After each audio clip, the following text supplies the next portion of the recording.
Muy buenos días. Tenemos el placer de presentar a la doctora Carla Martínez. Nos acompaña hoy día desde México con un tema para todos muy interesante y muy refrescante en esta época del 2023. Bienvenida, doctora Carla, y tienes la palabra. Gracias, doctor Edgar. Gracias a todos. Agradezco su presencia y la oportunidad que se me brinda para poder compartir con ustedes este tema sugerido por el doctor Edgar. Y me pareció muy interesante poderlo compartir y que más que una charla o una ponencia personal o individual, me gustaría que todos nosotros, los que estamos presentes, participáramos, ¿verdad? Porque cada uno de nosotros tiene una especialidad y pues es de lo que se va a tratar más o menos la ponencia.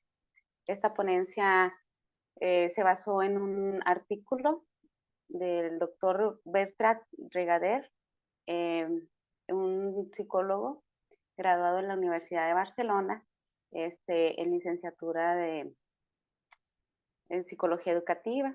Cuenta con estudios de posgrado en economía por la Facultad de Economía. Ha ejercido como psicólogo escolar y deportivo en distintas instituciones. Además, también habla acerca del marketing. Él también es marketing. Y es director en la cadena hotelera Iberostar, liderando un equipo de profesionales de la salud con el ocio, con el objetivo de potenciar la experiencia de los clientes en más de 100 hoteles en Europa, Oriente y Medio América. Bueno, ahí les dejamos ahí para que lo vean. Él aborda este tema de la rama de la psicología y lo pone en 12 ramas, las cuales me gustaría que vayamos contemplando con personal. Cada quien vaya diciendo su punto de vista y que esto sea una charla amena. Bueno, veamos, como introducción, es bastante común decir que nosotros los psicólogos nos solucionamos a dedicar cierto tipo de problemas personales y las personas las denominamos pacientes, que tienen que ver con problemas de comportamiento o de tipo emocional o también relacionados con la psiquiatría. Bueno, podemos decir que para la psicología una buena parte de la población es solo ir a una psicoterapia, ¿verdad? Si usted le dice, oh, va con el psicólogo, inmediatamente ya saben que van a tener un tipo de psicoterapia.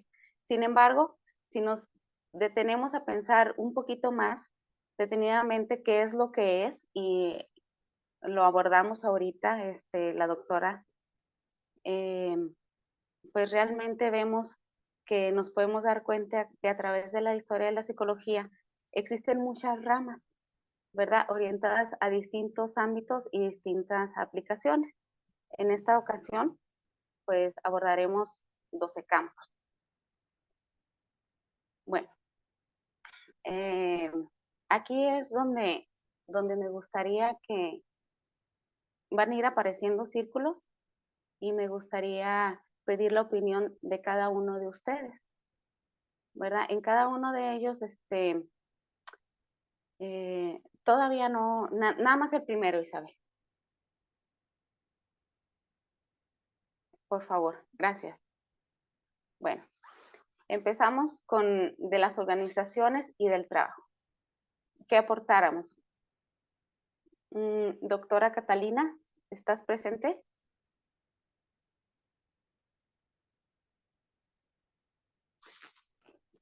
Buenos días, hola doctora Carla y hola a todos, ¿cómo están? Bien. Hola, doctora. Hola, doctora. Sí, discúlpeme, es que estaba aquí como conectando y eso, pero coméntame. Ok. Bueno, nada más para pedirte tu opinión. acerca de la psicología del trabajo. ¿Qué definición nos puedes dar? Bueno, en la variante organizacional, ¿correcto? Así es. Bueno, en estos días estaba leyendo un poquito como el concepto en general de unas especializaciones y cursos y eso. Y como no, pues como por no hacerlo así como muy a grandes rasgos, se sintetiza en dos variantes y sería el clima bueno, pues el estudio del clima laboral en las empresas o en las entidades o en organizaciones en donde están involucradas, obviamente, un número mayor de personas. Puede variar, puede ser desde eh, 6 a 2.000, 4.000 personas, bueno, depende también pues como de esa situación. Y la otra variante, que es aparte del clima laboral, eh, habla ya acerca de aspectos mucho más profundos, porque el clima ustedes saben que eh, se, mm, se sintetiza en el estudio de ese ambiente, de esas condiciones que existen para el personal y para las personas que son proactivas en relación a una actividad en el trabajo, ¿no? O en esos grupos colectivos.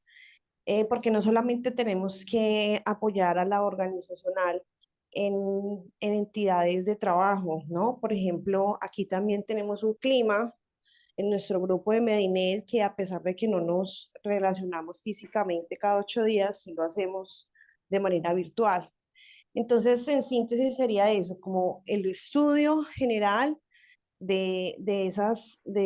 como de esos colectivos que se realiza y que se hace en pro de mejorar ese ambiente. También tiene muchas, muchas, muchas más descripciones. Yo creo que la persona más idónea para poder contestar esa gran pregunta, mi doctora Carla, es el doctor Gustavo, por favor. Ok. Obviamente, pero pues yo lo dije Gracias. como en algo muy, digamos que tratar de hacerlo corto, porque pues estás en tu Sí. ponencia. Adelante y muchas gracias por Gracias. darme.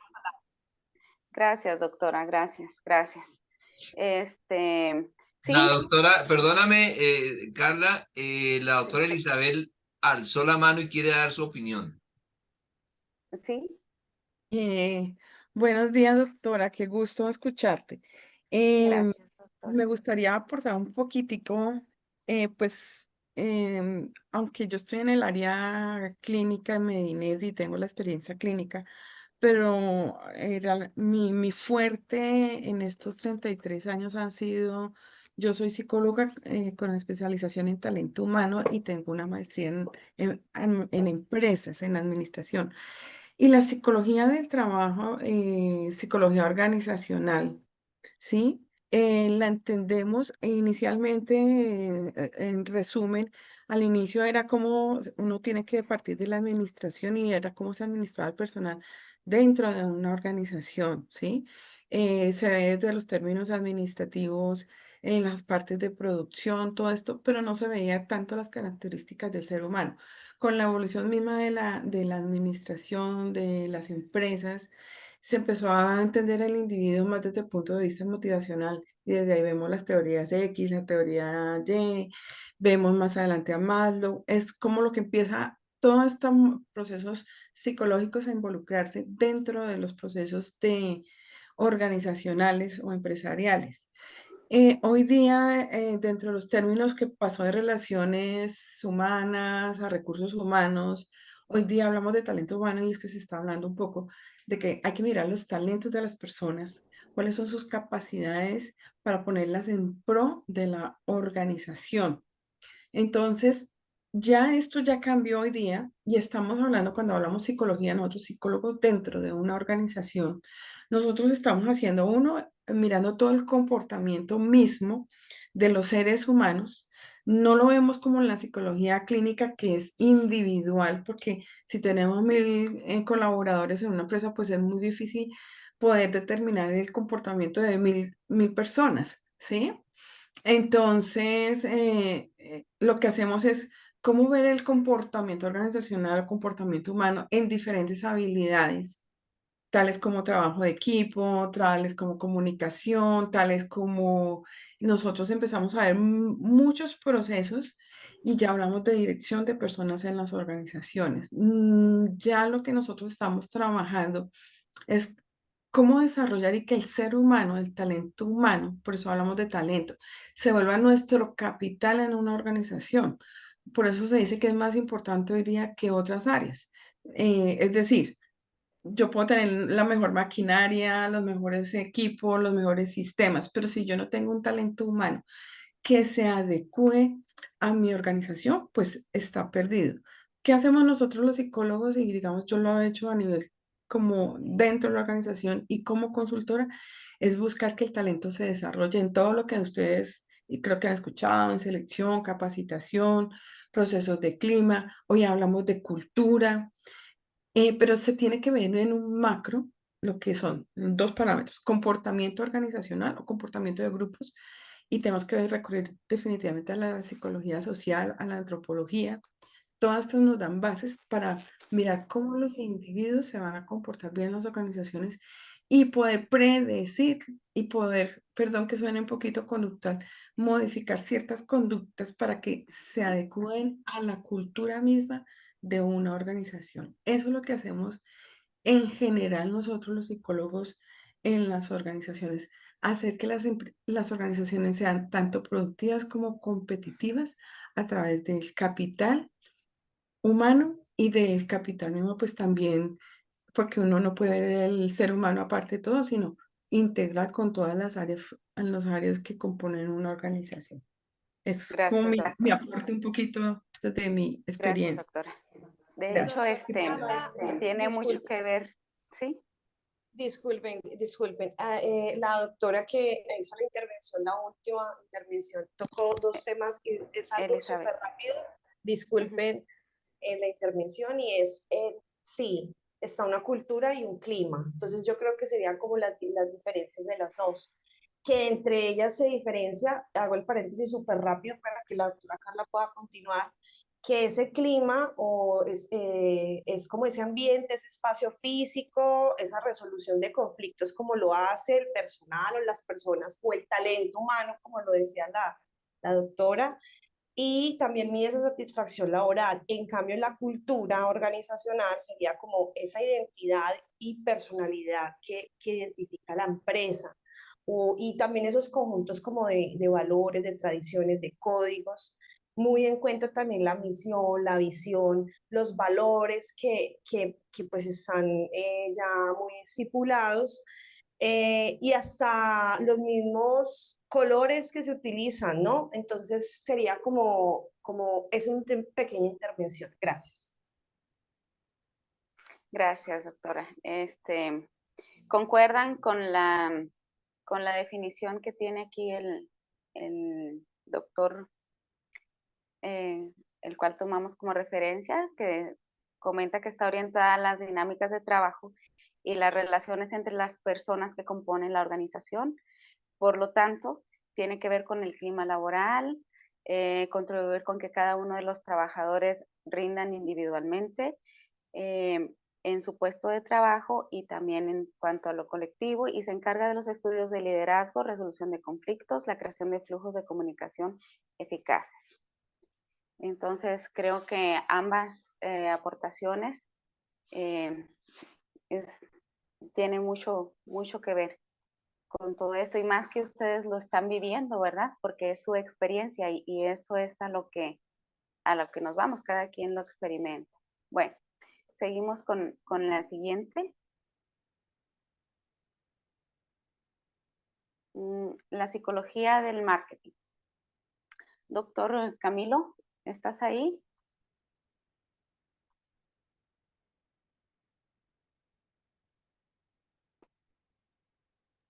Sí, Doctor Camilo, buenos días. buenos días, ¿cómo estás? Bien, gracias. Me gustaría, si me lo permites, pedir tu aportación acerca de qué piensas acerca de la psicología del marketing del consumidor. Bueno, yo soy más experto en el tema educativo, aunque te soy sincero, yo tengo una formación en diseño gráfico. Entonces, lo que te puedo decir del marketing es que hoy día, curiosamente, se ha asociado con el tema de la neurología. Es decir, el marketing ya no se está apuntando a razones, sino a emociones.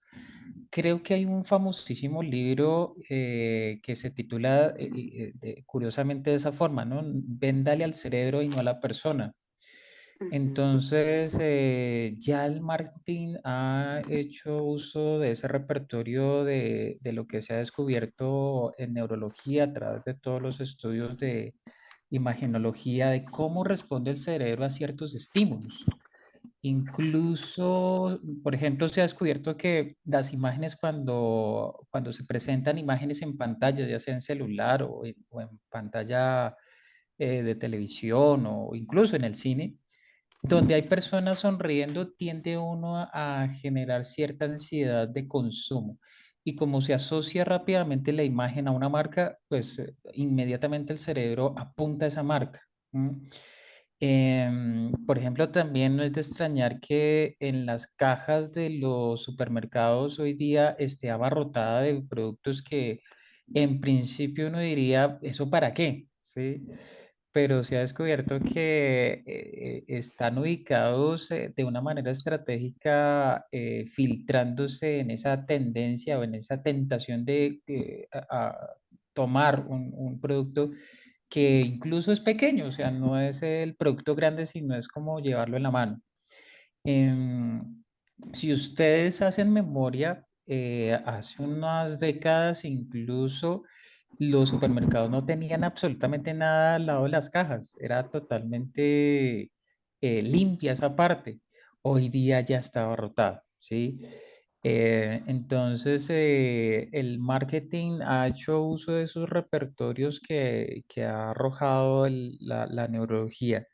Eh, Tal vez incluso de manera hasta negativa, ¿no? Porque nos hace incluso reflexionar qué tan libres somos de esa influencia. Algunos apuntan a que definitivamente no somos libres. En algún momento uno es influenciado por algo, ¿sí? Otros dicen que sí es posible, incluso haciendo alusión a la charla de inicio de la sesión de hoy con el doctor Oscar, Daniel Goleman tiene un famosísimo libro, muy interesante además, de inteligencia ecológica. Y ustedes dirán, pero ¿eso qué tiene que ver con marketing? Porque ahí apunta que el grado de conciencia que uno tiene puede llegar a generar ciertos rendimientos, incluso hasta económicos, frente al consumo de los productos que uno hace cuando va al supermercado. Uno no se fija en los productos que tienen menos impacto en el medio ambiente. Uno se fija más en el pasado, en lo que uno ya ha consumido o incluso lo que ya le ha servido y no importa si es contaminador o no contaminador o tiene un alto grado de CO2, lo que sea, ya el cerebro ya tiene como esos caminos de acción. ¿M? Entonces, eso es lo que te podría decir en cuanto al marketing, que hoy día está mucho más asociado a la neurología o al neuromarketing que le llaman ahora. Así es. Mi Este, doctora Carla, si me permites hacerle una pregunta al doctor Camilo, ¿eso no es claro, doctor. acaso lo que hoy llaman especialización en psicología del consumidor? Sí, también eh, haciendo alusión a la ponencia de la doctora, claro que sí, debe haber, yo no soy experto, vuelvo y juega, yo no soy experto en el tema, pero sí debe estar dentro de un proceso académico el tema de la psicología del consumidor, el tema del neuromarketing debe estar ahí, debe estar ahí. De hecho, Eh, doctores, ese es el título de la rama de la psicología. Se llama Psicología del Marketing y del Consumidor. Y precisamente entre los activos más valiosos de la psicología del marketing y del consumidor se encuentra el neuromarketing. y que es precisamente lo que estabas abordando, doctor Camilo, cómo se centra en las investigaciones orientadas a crear servicios o los productos o el diseño del producto orientada a cubrir las necesidades del consumidor, ¿verdad? Que le provoca ya una reacción. Por ejemplo, pone, como bien dices, una sonrisa feliz y piensan que al comprar ese producto automáticamente van a sentirse de esa misma forma. Entonces, ¿algo más que quiera aportar, doctor Edgar? ¿O podemos? ¿Puedo? ¿Cortico? Sí, sí, doctora. Sí, digamos, una cosa es cuando la gente dice, bueno, ¿qué voy a hacer para comprar y demás? La psicología del consumidor específicamente mira son los procesos psicológicos, por eso es muy especializado. Ujú, ¿Cuáles son los procesos psicológicos que nos van a dar a entender el por qué, el cómo las personas compran determinados productos, cómo el individuo, cómo las personas se comportan, ¿sí? Para adquirir algún producto, cómo se muestran frente a ellos? Entonces, lo que nos diferencia con las personas que trabajan en marketing como tal, que ellos van buscando qué vender, cómo venderlo y todas sus estrategias comerciales, lo que nosotros los psicólogos hacemos en el psicología del consumidor es mirar como todos los procesos de branding, es decir, todo el proceso que nos da una identidad, pero que se identifica también con los valores de las personas, de las culturas, definen los productos mismos, fidelizan, pero eso se van a través, empezando el primer proceso que está allí, es la percepción, todos los procesos psicológicos que implican cómo nosotros adquirimos, eh, visualizamos, definimos y decidimos qué es lo que vamos a adquirir. Eso es lo que hace la psicología del consumidor, que se está dando hoy día, que lo vemos muchísimo. Digamos, hoy lo que más le piden a uno cuando antes uno necesitaba una charla de servicio al cliente y uno ya como tips de compra, hoy hay que hablar de los procesos cognitivos para hacer esas compras. Hablamos de programación neurolingüística, hablamos de procesos de neuromarketing, endomarketing.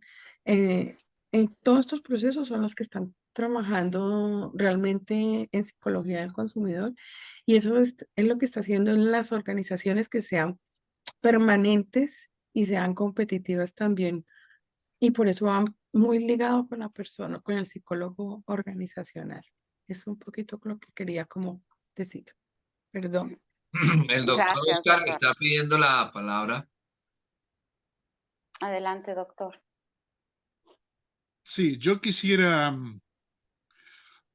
aclarar que según mi punto de vista, la psicología, las neurociencias han alcanzado un desarrollo tal que se han transformado en poderosas herramientas de manipulación, de manera tal que cuando nosotros que trabajamos en salud accedemos a estas herramientas, deberíamos preguntarnos ¿para qué las vamos a usar?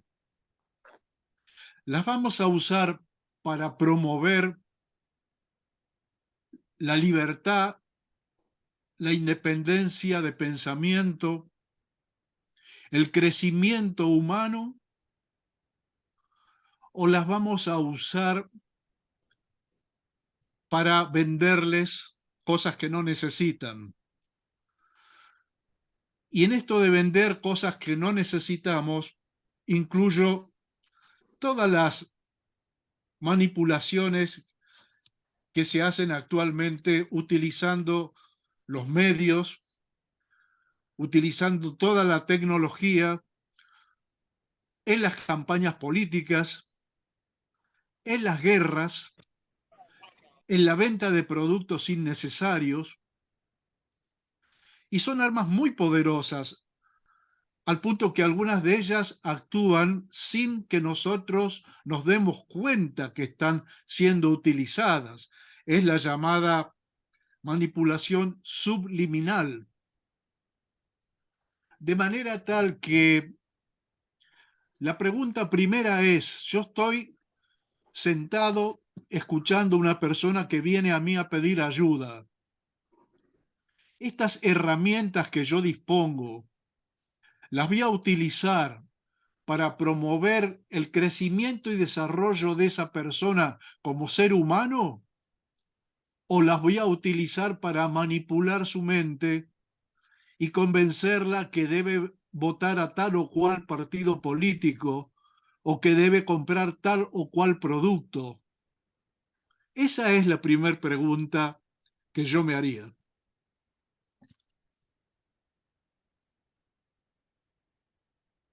Ok, doctor, interesante y claro que es muy importante esa pregunta. Y de hecho, con eso vamos a cerrar, doctor, porque es un tema en el cual debemos de centrarnos, solo que sí me gustaría terminar todas las ramas de la psicología para ver ese enfoque, el personal, el de nosotros como en nuestro papel ante una persona y responsables parte de su desarrollo y de sus elecciones y decisiones, ¿verdad?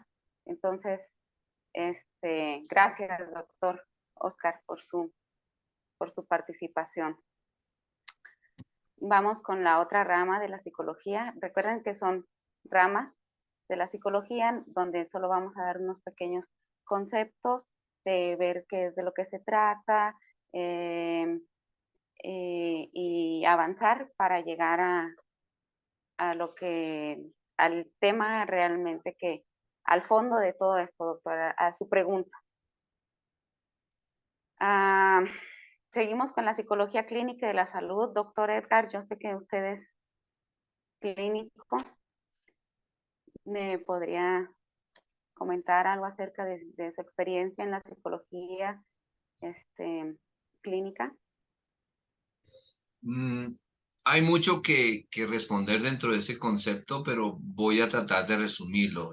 De base, la psicología como tal surgió y con eso sí puedo recorrer la historia rápidamente en el uno a uno, en el diván de Freud y en los experimentos uno a uno, etcétera, etcétera.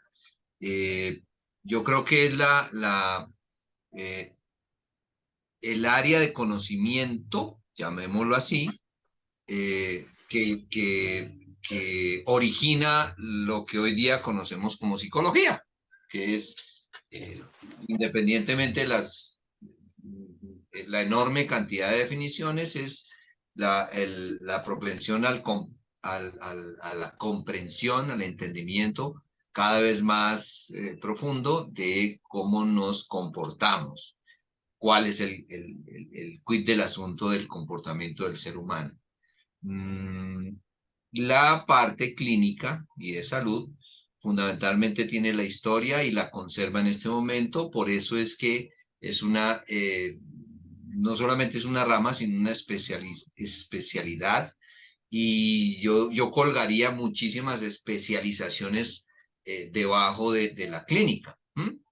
Pero en términos generales es la atención del uno a uno o de las familias, ya se puede mencionar eso, o de las parejas, etcétera, etcétera. Pero es básicamente el análisis, la comprensión, el entendimiento del comportamiento del individuo o de los dos individuos o del núcleo familiar para efectos de resolver una circunstancia que nos traen como motivo de consulta. Es básicamente eso, ¿no? Ok, gracias. Voy a dar aquí el concepto, que consiste en la investigación e intervención centrada en los problemas psicológicos que afectan la calidad de vida de las personas. Trabajan con profesionales de la salud en el diagnóstico, pronóstico, intervención y control de las alteraciones psicológicas, y se ofrece un servicio denominado psicoterapia, cuya forma, planteamiento o procedimiento puede variar mucho según la orientación psicológica que tenga el profesional y las herramientas con las que cuente. ¿Está de acuerdo, doctor Edgar? Claro que sí, claro que sí. Ok, bueno, la rama de la psicología que se sugiere y que me gustaría compartir es la sexología. Y pues hay muchos tabús al respecto, ¿verdad? Entonces voy a abordar el concepto que tiene el doctor Bertra, donde comenta que es una rama de la psicología derivada de la psicología clínica y de la salud, pero que se orienta a los tratamientos sobre la vida sexual de los pacientes y tiene que ver con la aplicación de la psicología a la resolución de los problemas de la sexualidad, como disfunciones sexuales. También puede jugar un papel muy importante a la hora de mejorar la vida sexual de las personas sin ningún trastorno o sea, para que no tengan trastorno de este tipo. Doctor, ay, doctor, se me va, Gustavo. Doctor Gustavo, ¿está presente? Sí, señora, estoy presente. Buenos días, doctor. ¿Cómo está? Un gusto Buenos saludarlo. días, muy bien, gracias. Respecto a esta rama de la sexología, doctor, me gustaría que nos compartiera su referente, su punto de vista. Bueno, sí, es un tema muy interesante, aunque no es mi fuerte y cuando tengo o he tenido por casualidad algún caso, pues lo he remitido. Sinceramente no domino el tema, pero estoy plenamente consciente de que hablando en términos metafóricos, el cerebro es el órgano más importante en la vida sexual, ¿no? Que pienso que si hay problemas en la sexualidad, descartando los problemas de tipo orgánico, obviamente, este, todo está en la mente de alguna manera.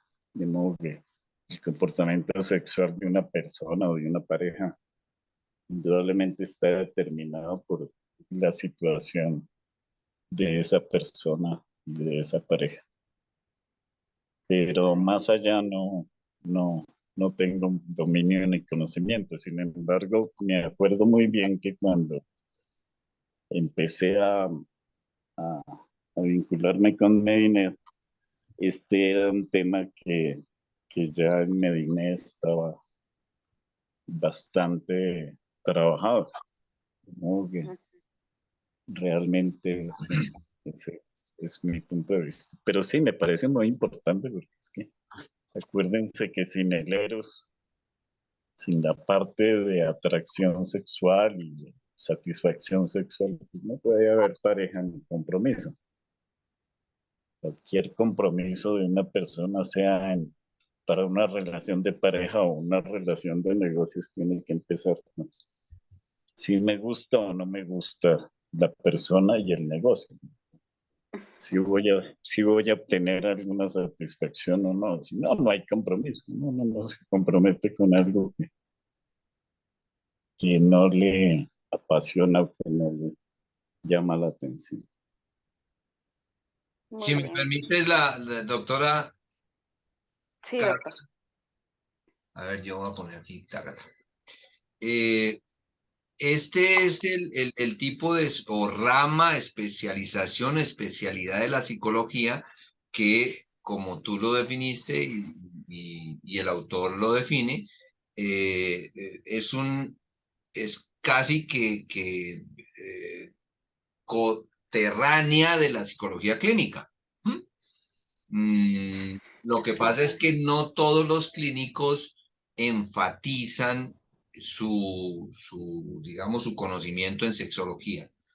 Yo lo definiría de la manera siguiente. Si ustedes observan hasta ahora las tres ramas que has mencionado, organizaciones, trabajo, marketing, clínica, la sexología independientemente que debe contener un enorme cantidad de conocimiento de tipo médico como tal, biológico, entender cómo funciona todo el sistema hormonal desde el mismo cerebro hacia abajo, y eso colocarlo en términos de comportamiento. Eso es transversal. Ustedes, como seres humanos, o todos como seres humanos, pertenecemos a alguna organización, estamos comprando de vez en cuando cosas y de vez en cuando atendemos nuestra salud. Hasta este momento lo que está mostrado ahí. En todo momento y en todo lugar, las hormonas están presentes. Por lo tanto, nuestro comportamiento sigue las instrucciones de nuestras hormonas. Por lo tanto, nuestro comportamiento en las organizaciones o cuando entramos a un supermercado o cuando vamos al médico o estamos en terapia clínica, la parte de la sexualidad es un elemento absolutamente indispensable en la anamnesis, en el conocimiento del individuo, en el conocimiento de qué estimulación puede tener que ver con sus hormonas para que compre y resolver diferentes situaciones en un ambiente de trabajo. Pues todos lo conocemos, las interacciones entre las mismas personas tienen un contenido sexual que se regula. Recuerden los temas anteriores del el acoso, etcétera, etcétera. Todo tiene que ver con sexología. Sexología es el tratado o el conocimiento de todo el componente sexual del ser humano. Por lo tanto, así no seamos unos especialistas, nuestro deber como psicólogos es estar siempre atentos a esa parte que va a influenciar o influir en el comportamiento humano, todo lo que tiene que ver con la sexología.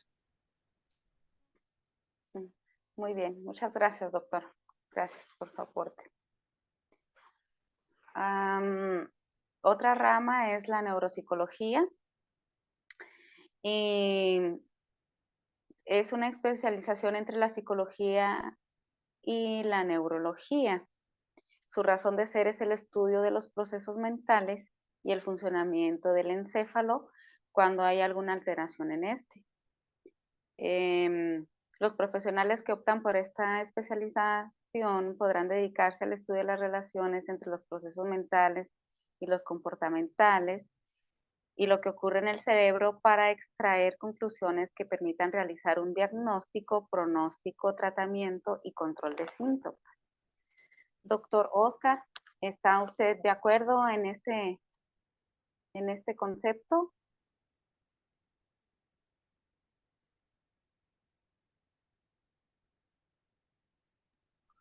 Disculpen, había enmudecido mi micrófono, por eso tardé en responder. Sí, doctor, sí. Sí, yo creo que todo lo que se haga para mejorar la salud mental humana, para hacer que el ser humano sea mejor, sea más libre y tenga relaciones más sanas, todo eso es positivo y debe alentarse. Y todo aquello que sirva para manipular a las personas, ya sea para venderles un producto o para convencerlos que vamos ganando una guerra, o para 1000 objetivos más, deben ser motivo de nuestra reflexión y debemos pensar para quién estoy trabajando yo y con qué finalidad.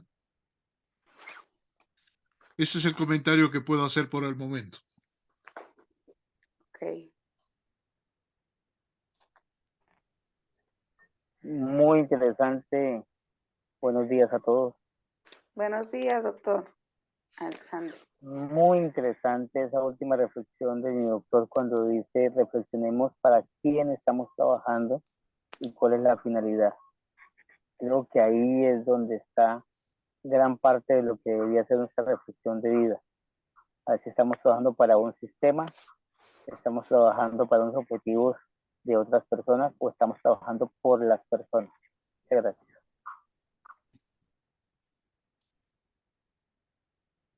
Ok, doctor Alexander. Es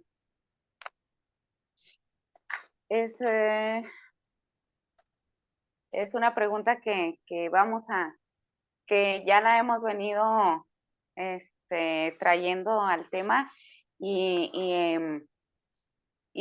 vamos a darle continuidad nada más a las 12 ramas para cerrar con esa pregunta, ¿te parece? Ok, sí, señora. Gracias, gracias. Bueno, continuamos con lo que es la psicología forense. Recuerden que estas nada más son las 12 ramas. Estamos viendo 12 campos o ramas en las cuales se divide la psicología y solo es un recuento alusivo porque pues cada uno de ustedes, por ejemplo, en la psicología forense está la doctora doctora Elizabeth, ¿sí? ¿Sí está la doctora Elizabeth? No, no está la doctora Alexandra, que es nuestra Ah, forense. la doctora Alexandra. No, ¿verdad? Bueno. Ok. Ay, no alcanzo a ver. Bueno, la psicología forense comenta que está orientada a cubrir las necesidades que aparecen en el seno de lo judicial. Un psicólogo forense recopila, analiza y presenta pruebas de tipo psicológico que van a ser tenidas en cuenta en procesos judiciales. Está relacionada con la creación de perfiles psicológicos de criminales para ayudar en las tareas de búsqueda y captura. La siguiente.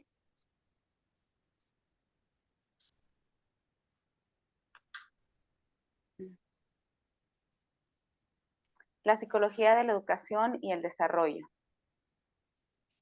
Bueno, aquí en México se conoce como psicología educativa, de la cual me gradué en esos estudios y puedo dar testimonio de que se trata más que nada de la necesidad de concebir la educación como un trabajo en red con diferentes agentes que tienen en la educación, como son familiares,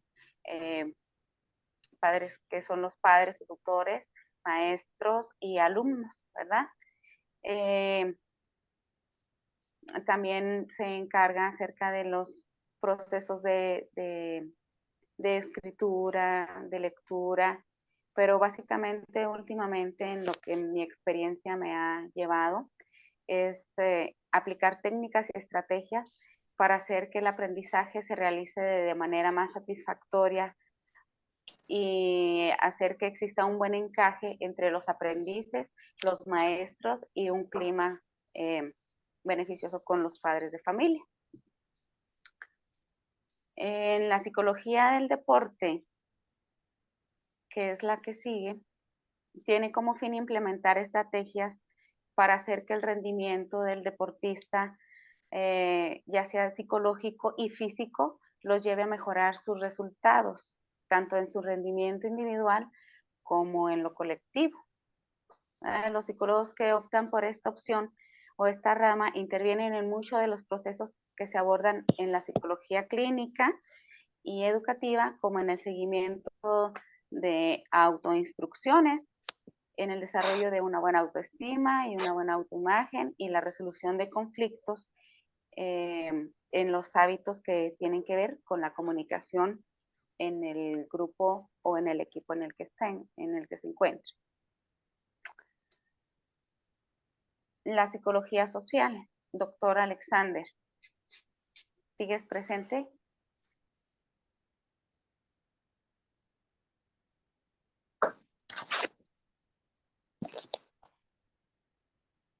Qué pena contigo, los escuchaba atentamente. Psicología social. Mira que a mí cada vez que escucho psicología social, a mí hay algo que interiormente me da alegría. La psicología social tiene esa gran componente de esa pasión, ¿sí? Porque una de las principales, creo yo, uno de los principales motivos de satisfacción de los seres humanos precisamente es ayudar a otros seres humanos. Y si bien lo hacemos desde las organizaciones, desde la medicina, desde la clínica, lo cierto es que en psicología social se pueden ayudar a muchos en una misma estrategia y sobre todo a los más vulnerables, o trata de guiarse hacia allá. Entonces, es de un gusto impresionante. Las personas que trabajan en psicología social tienen esa pasión y me alegra mucho que esta área de la psicología esté tan bien fundamentada en algunas personas y que lo hagan bien. La psicología social es la psicología que entiende el comportamiento de los seres humanos en conjunto, en comunidad, y básicamente trabaja en las interacciones, en esas consecuencias que dejan esas interacciones, a ver, ¿sí?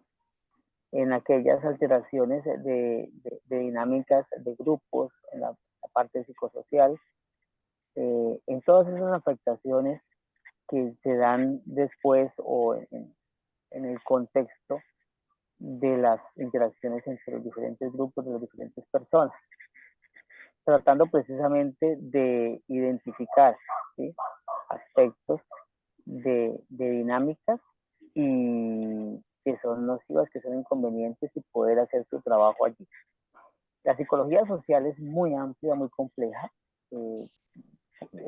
Digamos, no podemos hacer como unas definiciones muy claras porque estaría rayando en lo que la otra área de pronto no maneja o sí maneja, pero digamos que está muy dada hacia la población, sobre todo la población vulnerable, ¿sí? En Colombia tenemos 7 grupos de población vulnerables por la norma, por la ley, ¿sí? Están el adulto mayor, está la comunidad LGBTI, está la población con condición de discapacidad, está. Entonces, en la psicología social, digamos, también trabajamos mucho hacia estos grupos, independientemente del trabajo que se hace, por ejemplo, en grupos, en contextos específicos, ¿sí? Por ejemplo, en colegios se puede trabajar psicología social, en sectores específicos vulnerables, ¿sí? En comunidades de una ideología o de una cultura específica, para poder identificar factores ahí, incluso muy ligado al tener el contexto dentro de lo antropológico, lo sociológico, para poder entender la dinámica de las personas. No tengo una definición específica, tengo mucho rato que no leo sobre esto, no soy especialista en esto, soy un apasionado por los trabajos en comunidad. Por eso, pues, lo que trato de decir es un poco lo que yo siento frente a este tema que he trabajado en algunos momentos de mi vida. Muchas gracias. Gracias, doctor. El Gracias. doctor Gustavo está levantando la mano. Sí, doctor Gustavo, adelante. Mira, sobre este tema de la psicología social, ese fue mi comienzo, ¿no? Yo trabajé mucho tiempo con la doctora Florence Thomas, en ese tiempo, que era la que manejaba los temas de psicología social en la universidad. Y con base en ciertos ideales políticos y sociales que uno cultivaba en el seno de la universidad, pues yo me metí por esa onda. Y estuve trabajando durante varios años en acciones comunales, aunque en una organización en donde trabajé, el nombre del cargo era social worker, trabajador social, pero bueno, uno aplicaba todas esas técnicas que había aprendido en las prácticas de psicología social para dinamizar comunidades, crear grupos, desarrollar proyectos para construcciones, mejoras, etcétera, etcétera. Eso fue durante un buen tiempo. Y Dos cositas sobre la psicología social. Lamentablemente no surgió de un pensamiento tan altruista como el del doctor Alexander, sino surgió más bien de intereses mucho más mezquinos. Fíjense ustedes que por allá en la década de los 30 finales, Hitler y su combo utilizaron todas las herramientas de la propaganda y del marketing y movilizaron a una nación interna a punta de efectos visuales y discursos inflamatorios y efectos de todo tipo. Y todo eso era parte de lo que uno aprendía en las cátedras de psicología social. Todo el uso de la propaganda, de la cual luego se derivó pues el marketing propiamente dicho y lo que llamamos la publicidad y ahora el neuromarketing, etcétera, etcétera. Y Kurt Lewin, que era un alemán que había salido huyendo de Alemania, porque era judío además, que fue el creador de la así llamada dinámica de grupos, lo que aportó en forma muy importante fue el hecho de que cuando una persona actúa por sí misma, sola, se comporta de una forma muy distinta de cuando está en grupo. Y así sucesivamente, y habló pues de unos fenómenos que llamó dinámica de grupos. Y todo eso terminó en las organizaciones y en la utilización pues para publicidad y para otros efectos.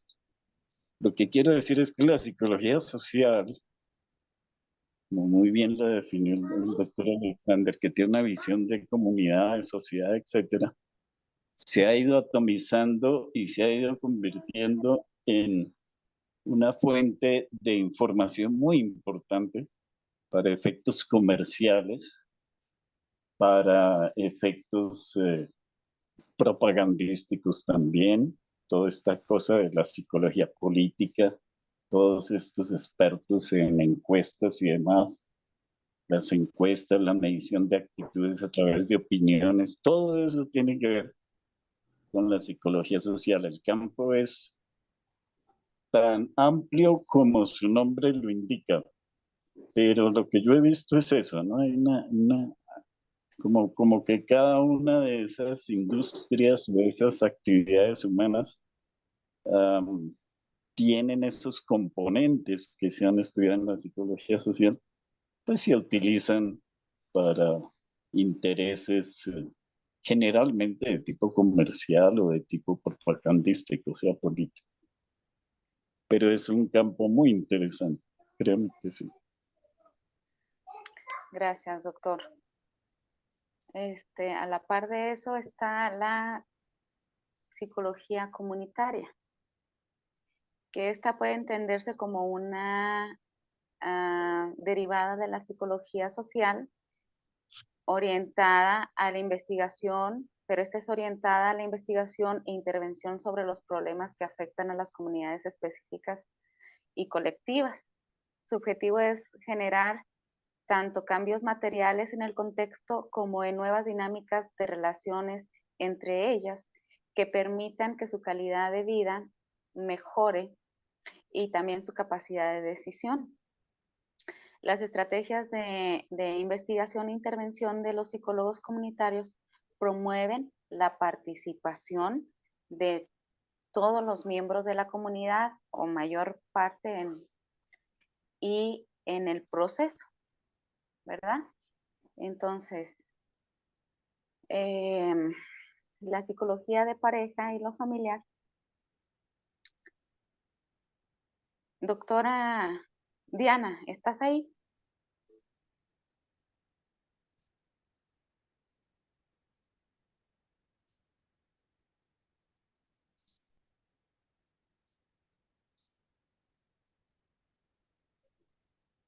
¿Alguien tiene alguna duda respecto a la psicología comunitaria y la... Estoy presente, perdón. Sí, doctora. Es que me ha costado abrir el micro. Ah, ok. Estoy intentando dar una respuesta pero más bien enfocada desde mi experiencia Exacto. en la parte comunitaria, más Claro. en la parte de la gestión de la conflictología. Es muy importante detectar el nivel de formación, el nivel de educación, nivel de creencias, nivel de qué manera se relacionan las personas, la del país de origen, etcétera. Todos estos factores ayudan muchísimo a tener como un tipo de mapa de actuación en un barrio o en una comunidad que te permite de alguna manera crear una dinámica de intervención. La parte psicológica es muy importante por el tema de la aplicabilidad de la mediación, teniendo en cuenta que estamos identificadas las actitudes de las personas a través de la pirámide de Ackland, del PIN, de las posiciones, intereses y necesidades, que dependiendo de los colectivos que había identificado se manifiestan de una manera y de otra y se puede crear un mapa conceptual en este sentido. Dependiendo también, hablando de la parte comunitaria, es que estoy hablando de rasgos muy genéricos porque la verdad que no sé cómo aterrizar exactamente en los términos psicológicos, pero desde mi punto de vista, las intervenciones comunitarias son muy complicadas porque partimos de la base que tenemos más derechos que obligaciones y partimos también de la base, por lo menos de lo que estoy detectando por el tema de la gestión de la conflictología, que la calle o la comunidad o el entorno es de todos y nos faltan los valores principales, los valores fundamentales de respeto, de entendimiento, de comprensión al otro y por supuesto de entender un poquito la parte que no se ve del iceberg que normalmente nos plasma una situación, que vemos solamente actitudes, posiciones, pero no entramos más a fondo de ver lo que realmente necesitan las personas o que realmente interesan. Más o menos en este sentido, si me permite, puedo limitar. El Bien, doctor gracias. Gustavito está levantando la mano. Adelante, doctor. Sí, sobre esto último, simplemente a manera de anécdota, nos pasaba frecuentemente que la gente no era renuente, al contrario, estaba muy dispuesta a organizarse y colaborar en las obras, por ejemplo, hacer un hospital, una escuela, un puente, llevar agua, electricidad, lo que fuera. Y inclusive en condiciones de mucho riesgo, tuvimos accidentes, un muchacho se nos mató por ahí en una vereda pasando un tubo, bueno, etcétera. Pero cuando se terminaba la obra y llegaba el día de la asamblea con las autoridades y todo eso para, por ejemplo, un acueducto, y se le entregaba eso a la comunidad, comenzaban los problemas. Hasta ahí llegaba la unión. Y era un fenómeno que se repetía constantemente, ¿no? Muy difícil de manejar. Porque la dinámica que se daba en esos grupos durante la obra era excelente, pero inmediatamente se terminaba, digamos, como ese objetivo que los aglutinaba, se volvía al egoísmo de ultranza, ¿no? Lo mío es mío y yo cojo el agua donde me da la gana y yo pago o yo no pago, etcétera, etcétera, etcétera. Saltaba Tremenda el ego tarea, y ¿verdad, cada doctor? persona se...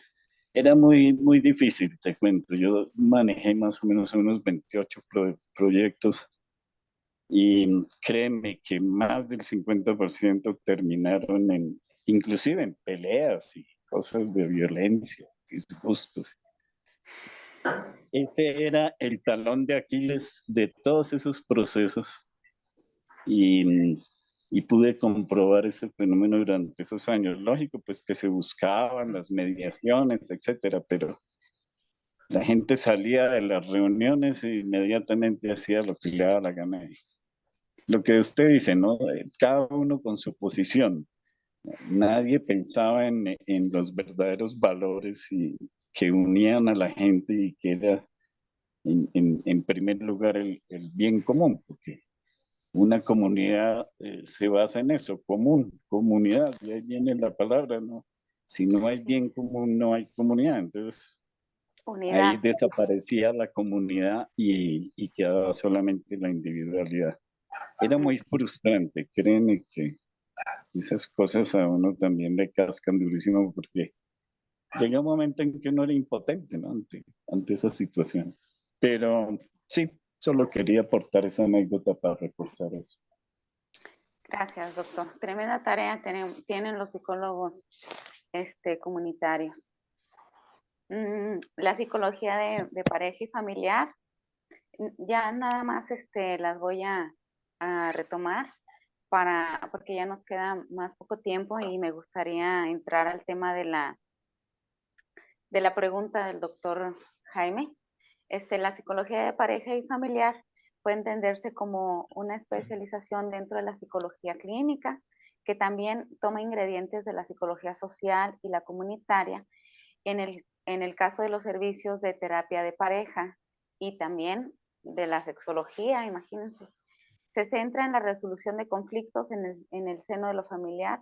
Las sesiones ofrecidas se acostumbran a hacer en grupo o individuales. Ya todo depende del manejo que el terapeuta le dé. ¿Alguien tiene algún comentario al respecto que quiera si me permite, enriquecerlo? doctora Carla, ¿Sí? si me permites, solamente un renglón. Si tuviéramos que escoger un logo para definir la psicología de pareja, yo pondría 1 + 1 = 3. Es como medio ilógico el asunto, pero lleva la profundidad de que el principio básico de una pareja, sin que uno se dé cuenta, es un convenio de convivencia o semiconvivencia afectivo entre un individuo más otro individuo, pero lo que no se están dando cuenta es cuando estamos haciendo eso, estamos creando un nuevo individuo. Y uno se cree el cuento de que 1 + 1 = 2, pero en pareja, 1 + 1 = 3. Eso es todo. Doctor, aquí yo quisiera 1 + 1 = 5, incluyendo esa que acaba de decir. Bueno, en mi posición, porque se casa con la persona física, 1, y con el comportamiento de la persona, con la mente de la otra persona, ahí son 2 en 1. Entonces, 2 + 2 hacen bueno, solo un renglón. Es un punto de vista. Estamos como la ley de los conjuntos, ¿no? Sí. Entonces, estamos uniendo yo, pero contigo ya somos 3. Pero bueno, y si tomamos los elementos por aparte, podemos crear muchos más conjuntos. Y sí, tienen la razón. Así es. Muy bien. Ok, continuamos con la psicología básica y experimental y me gustaría darle lugar a la doctora Isabel, que nos pueda aportar aquí sus puntos de vista. Isabel. Bueno, sorpresa, yo pensé que me iba a tocar pareja. Bueno, no es mi fuerte, pero si el doctor Alexander pudo, ¿por qué yo no? Así es. Bueno, con respecto a la psicología básica y experimental, no es mi fuerte porque soy orientadora familiar y mediadora, entonces al verlo trabajar a mi coequiper, desde ahí realmente lo que me sorprende y no deja de movilizarme es lo que ustedes decían, que hay una percepción, por ejemplo, del 1 + 1, 3, del 2 + 2, son las mutuas representaciones internas y muy subjetivas. Entonces, desde el campo de lo experimental no hay leyes, los axiomas se caen desde la teoría. Cuando uno incursiona en la práctica, es todo un mundo de aventura, ¿no? La parte experimental por sobre todas las cosas. Espero haber respondido un poquitito desde la humildad, ¿no? De mi posicionamiento. Gracias. Gracias, doctora. Comparto el concepto del doctor Berna, que la psicología básica está volcada en la investigación de los procesos psicológicos más generales que tienen que ver con el comportamiento humano, orientada al estudio de los procesos del ser humano, pues, maduros y para descubrir tendencias y patrones que caracterizan a la población humana, y se encarga, por tanto, del estudio de los procesos básicos, poniendo mucho énfasis en los mecanismos en los que se fundamentan estos. Pone énfasis en los mecanismos donde se fundamentan la memoria, la atención, el razonamiento y la toma de decisiones, y cómo el contexto influye en ellos. ¿Alguien tiene algún aporte que enriquecer o no está de acuerdo con el doctor? El doctor Oscar levantó la mano. Doctor Oscar.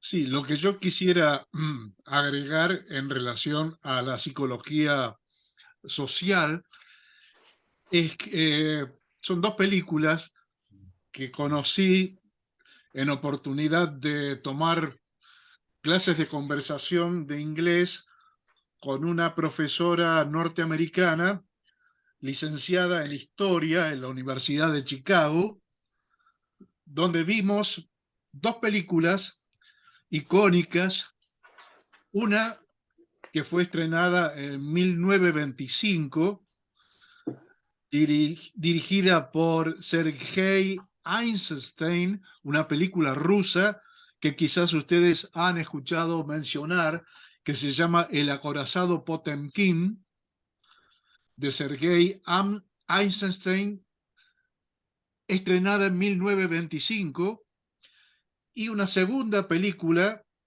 que fue hecha, inspirada en el acorazado Potemkin, pero fue hecha en la Alemania nazi, por Leni Riefenstahl, y fue estrenada en 1935, y que se llama The Power of the Will, El triunfo de la voluntad.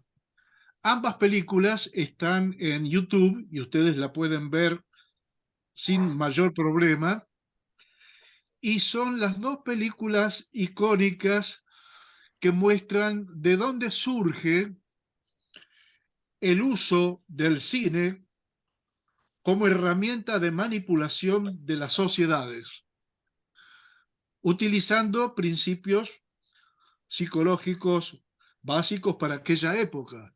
Fíjense que estoy hablando de una película estrenada en 1925, El acorazado Potemkin, y otra película estrenada 10 años después, en 1935, en la Alemania nazi, The Power of the Will.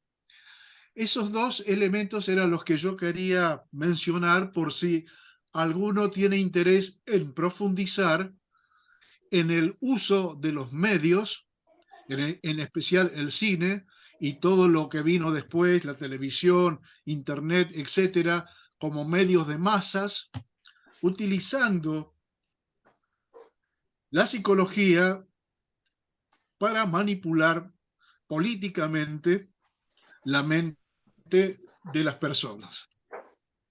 Muy bien. Gracias, doctor. Gracias. Muy bien, hasta este momento hemos cubierto las 12 ramas o campos de la psicología. Cada uno de nosotros hemos dado nuestro punto de vista, tanto personal como experiencial al respecto. Ahora, me gustaría que si observan ustedes la diapositiva, dentro de esta rama está precisamente un logo. ¿Qué pueden ver ahí? está dentro de una que está dentro de una cabeza, ¿verdad? Y dentro de eso hay un punto blanco y de ahí se origina todo. Quise expresar en visual lo que abordamos, pero también me gustaría compartir eso. ¿Cuál es la finalidad? ¿Para qué estoy trabajando yo? ¿Para quién estoy trabajando yo? Gracias, doctor, por dar la introducción a este tema. Y surge dentro de mi mente una frase que escuché por ahí, donde la forma externa es solo un reflejo temporal, ¿verdad? Y aquí es donde también me surge esta imagen que quise compartir con ustedes, que me gustaría que Isabel la pudiera leer porque yo no alcanzo mi celular, no, nada más me deja ver la imagen, pero Bien. no lo que dice. Perfecto. Para enderezar lo torcido, primero debes hacer algo muy difícil. Enderézate a ti mismo. Muy bien.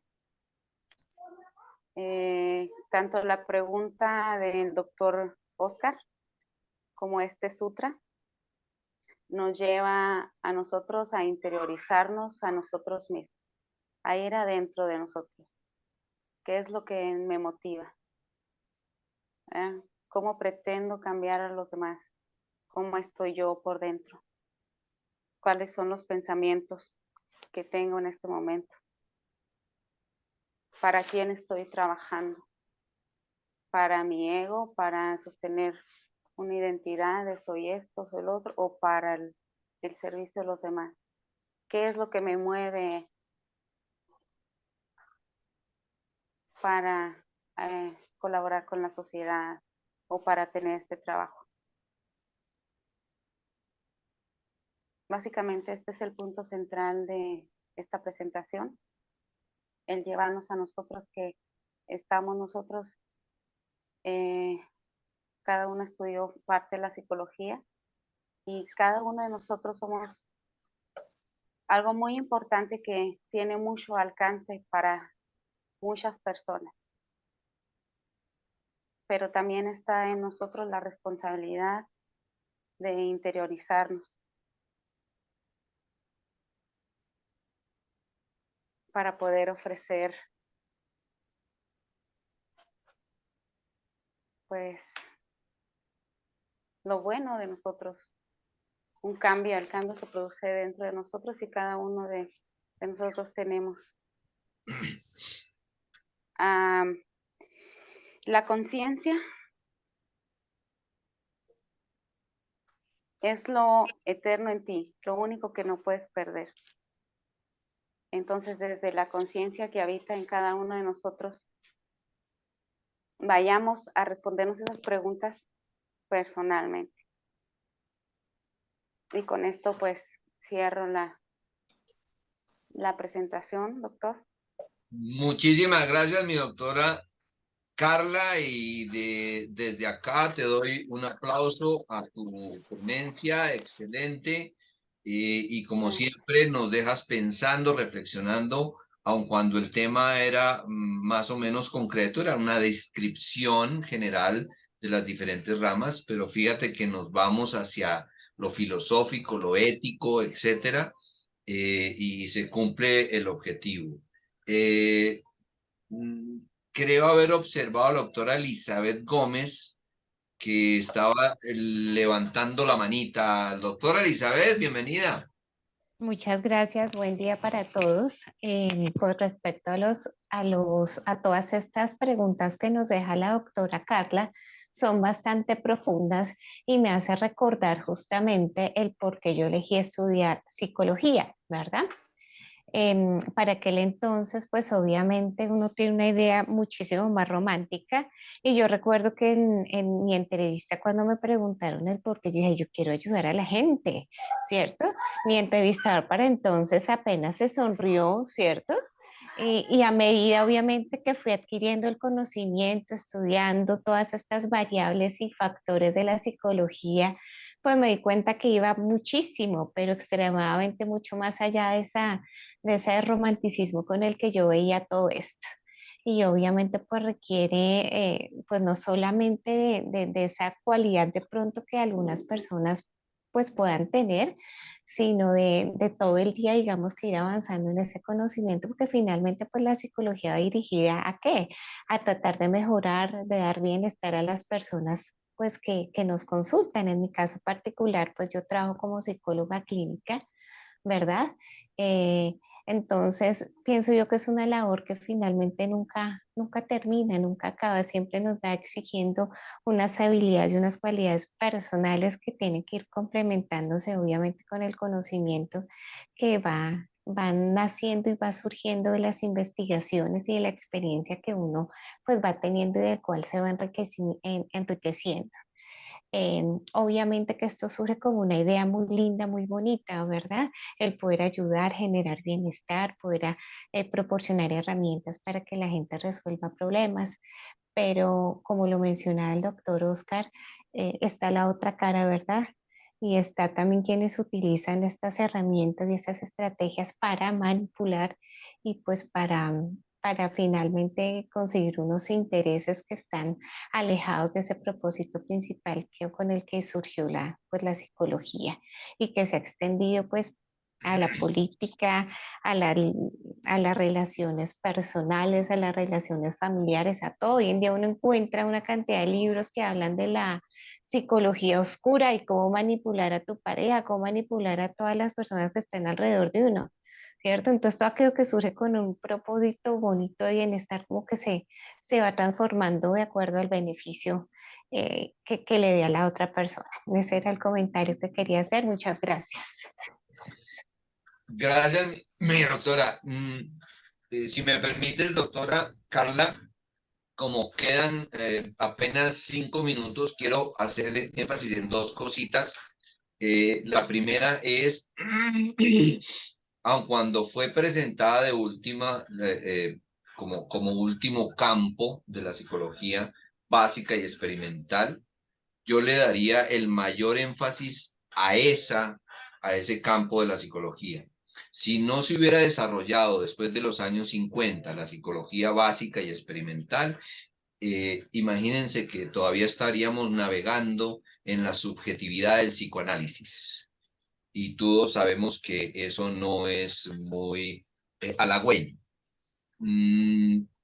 La básica y experimental nos da elementos como en toda versión científica del conocimiento para ser cada vez más éticos en la aplicación de ese conocimiento, porque el común denominador de todas esas 12, digamos, ramas es la aplicación del conocimiento que hemos logrado adquirir a lo largo de siglo y medio de desarrollo como tal la psicología. Eh, y ese es un aspecto que amarra con la pregunta del doctor Oscar antes de arrancar tu exposición, la doctora Carla. En la medida, como todos los campos del conocimiento, en la medida que encontramos un campo específico de aplicación, se van creando especializaciones. En 1990, yo no conocía sino dos versiones de campos de la psicología, organizacional y clínica. Y tú hoy, 2023, nos has mostrado 12. ¿Eso qué significa?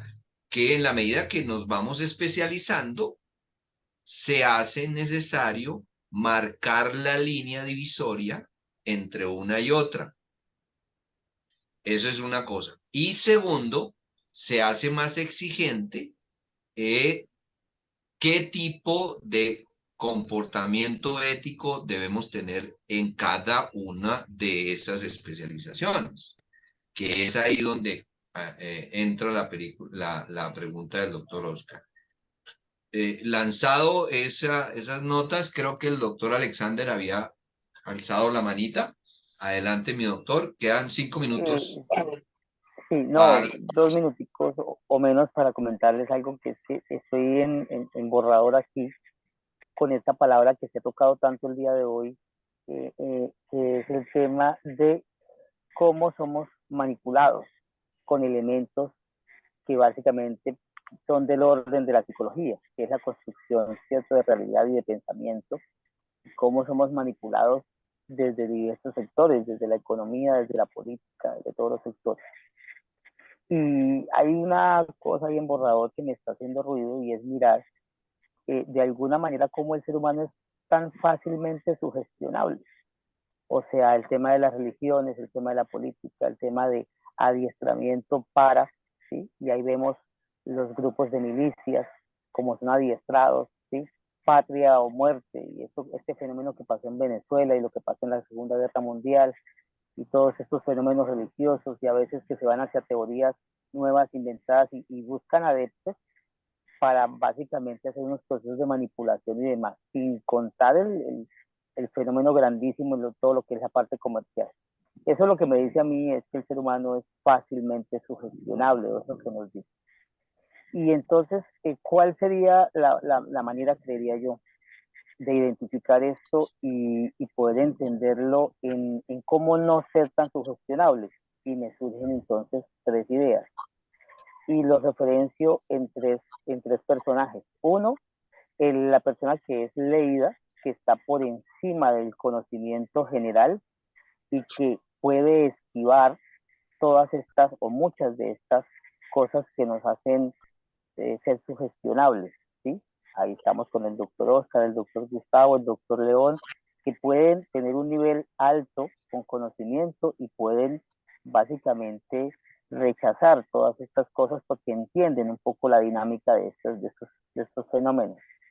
La segunda, yo creo que sería como el artista, que es aquel que se hace como el bobo, porque a pesar de que está inmerso dentro de un contexto social que le dice una cantidad de cosas, él se mete en el arte y de alguna manera logra salir de esa matriz, de esa sugestión en cantidad de aspectos, creería yo, aunque participaría de algunas de ellas porque es necesario para poder sobrevivir. Y la tercera sería como el habitante de calle, aquel que no participa del sistema, precisamente no tienen interés en él, porque pues no participa del sistema, básicamente va mucho más abajo de ese perfil, y entonces tampoco estaría sujeto a esa matriz de situaciones que nos hacen sugestionables para tantas cosas comerciales, políticas, de guerra, ideales, religiosas y demás. No sé, creo que por ahí está la cosa, algo que me hacía ruido. Muchas gracias, compañero. Muy bien, muy bien, mi doctor Alexander, te agarraste los 5 últimos minutos, pero bueno, bienvenidos tus opiniones. Me da mucha alegría saber que el tema está planteado, sabemos todos que no, que es una primera aproximación, fíjate, porque cada día surgen, no veo la psicología política dentro de esas 12 ramas y cada día está cobrando más vigencia esa especialización y así sucesivamente. Cada un par de años tenemos que revisar el cuadrito que nos acaba de mostrar la doctora Carla y vamos a seguirnos sorprendiendo como en las áreas de la salud. Pero lo importante es que nos mantengamos al pie del cañón, atentos y con siempre el cuestionamiento de hacer lo mejor en términos éticos para las personas a las cuales va dirigido nuestro trabajo, independientemente de la especialización que tengamos o el campo de acción que tengamos enfrente. Muchísimas gracias, doctora Carla, nuevamente por tu exposición.